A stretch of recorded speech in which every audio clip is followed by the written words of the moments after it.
Hello, Bachu. Let's read this question. The question says 3 years before the population of a village was 10,000. If at the end of each year 20% of the people migrated to nearby town, what is its present population?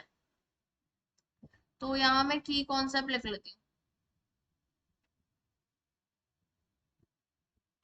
क्या है हमारा की concept इस question का जो अगर compound interest लग रहा होता है तो उसमें अमाउंट का जो फॉर्मूला होता है वो बराबर होता है प्रिंसिपल इंटू 1 - r/100 की पावर n। एन हमारे पास टाइम है, आर रेट है।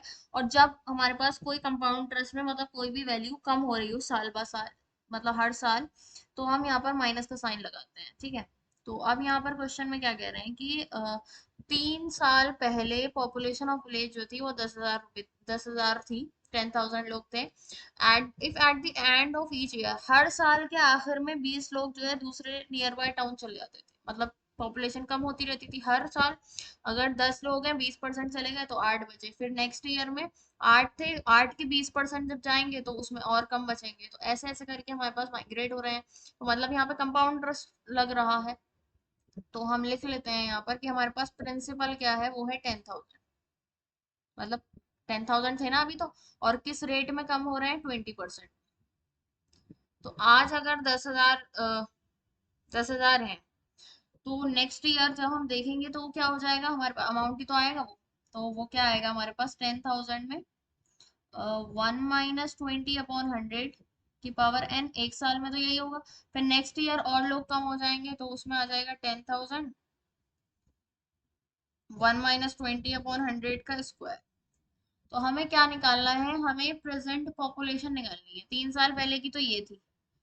ठीक है। तो 2 साल पहले की ये होगी, एक साल पहले की ये होगी, और नेक्स्ट वाली जो होगी वो हमारे पास प्रेजेंट पॉपुलेशन।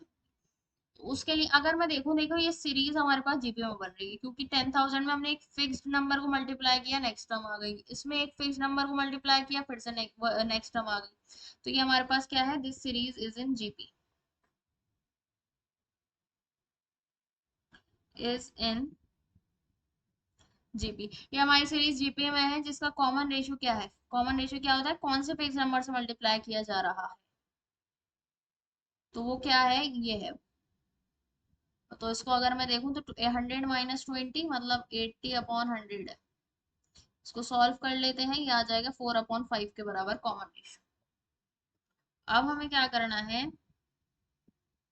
हमें 3 साल बाद की निकालनी है क्योंकि ये प्रेजेंट में निकालनी है। तो हमारे पास नेक्स्ट वाली जो होगी वो होगी प्रेजेंट की। तो मतलब फोर्थ टर्म जीपी की जो होगी वो प्रेजेंट पॉपुलेशन होगी। Fourth term of this GP of GP is equals to होगी क्या, प्रेजेंट पॉपुलेशन।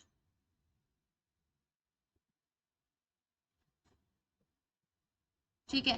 तो जनरल टर्म क्या होती है, मतलब nth टर्म क्या होती है जीपी की, वो होती है ए आर की पावर n-1। ए क्या है, फर्स्ट टर्म है, आर कॉमन रेशियो ये होती है। तो हमें फोर्थ टर्म निकालनी है। तो फोर्थ टर्म क्या हो जाएगी, A4 is equal to a r की पावर 4 - 1 मतलब 3। ए हमारी फर्स्ट टर्म है जो कि बराबर है 10,000 के।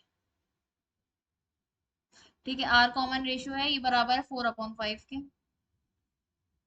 तो ये मेरे पास आ जाएगा 10,000 इंटू 4 का क्यूब होता है 64/5 का क्यूब। ठीक है। तो 5 का क्यूब क्या हो जाएगा मेरे पास, 5 5 5 25 तो हम इसको सॉल्व करते हैं। 25 4 जा और 0 0, और यहाँ से ये आएगा 580 के बराबर। तो 64 × 80 आएगी हमारी प्रेजेंट पॉपुलेशन। मतलब 8 4 जा 32, 2 3 कैरी, 8 6 जा 48, 49 50 51 0। तो मेरे पास फोर्थ टर्म क्या आ गई, A4 ये बराबर आ गई है मेरे पास 5120 के। ठीक है। तो प्रेजेंट पॉपुलेशन कितनी है, प्रेजेंट पॉपुलेशन ये आ गई हमारे पास 5120 के बराबर। ओके। और यही हमें फाइंड आउट करनी थी। So the final answer is present population is 5120। Hope you understood it well. Best of luck. Thank you.